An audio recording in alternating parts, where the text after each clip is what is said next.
disgusting in my own country, Canada. I mean, it's disgusting in my own country, Canada.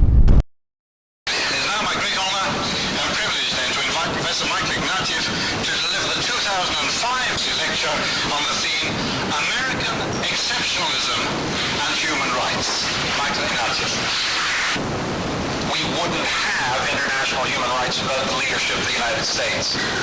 Don't forget that the speech given by a U.S. president that most directly committed the United States to the promotion of human rights and democracy in the Arab world was given by George W. Bush.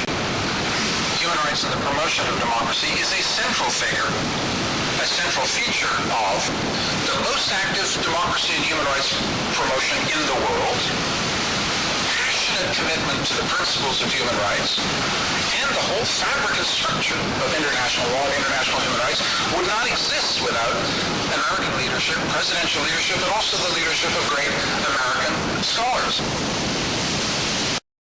You have to decide what kind of America you want, right? You have to decide. It's your country just as much as it is mine. I have taught in the university systems of Canada, the United Kingdom, and France, and from my experience, American higher education is the best in the world. An important message to Canadians from Michael Ignatieff. You're disgusting.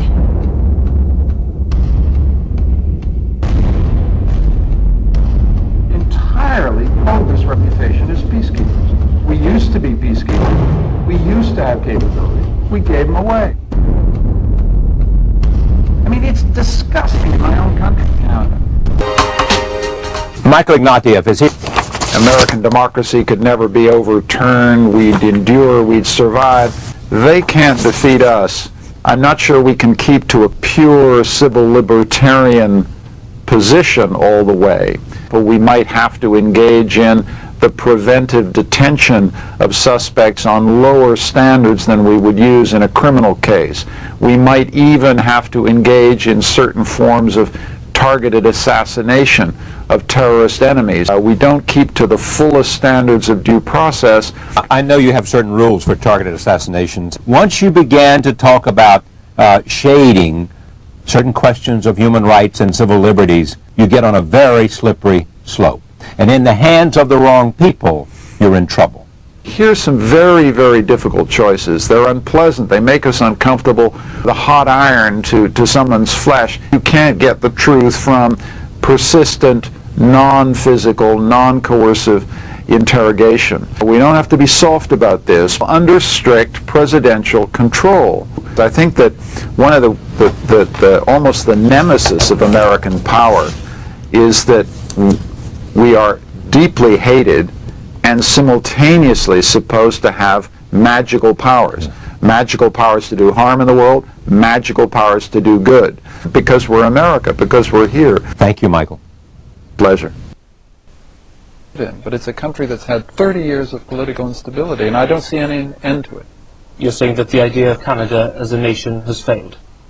Well, this morning I'm very hard put to see what kind of future we have, I have to say. Being an American is not easy. It is hard. We are required as a country to keep some very serious promises. We are judged by a high standard, the one that was crafted for ourselves in the founding documents of this republic. The fact is, America is as unpopular as it has ever been in the last half century. And this does give us good reason to fear. There are people out there who want to kill us, and they want to destroy our way of life. We have to live with this. It is a fact of our situation. It is a fact that will define your lives unless your generation does better with this problem than my generation has done. And there's only one thing that we can do about this. Live the way that we are supposed to live, as our Constitution commands us. Being an American is not easy. It is hard. We are required as a country to keep some very serious promises. We are judged by a high standard, the one that was crafted for ourselves in the founding documents of this republic.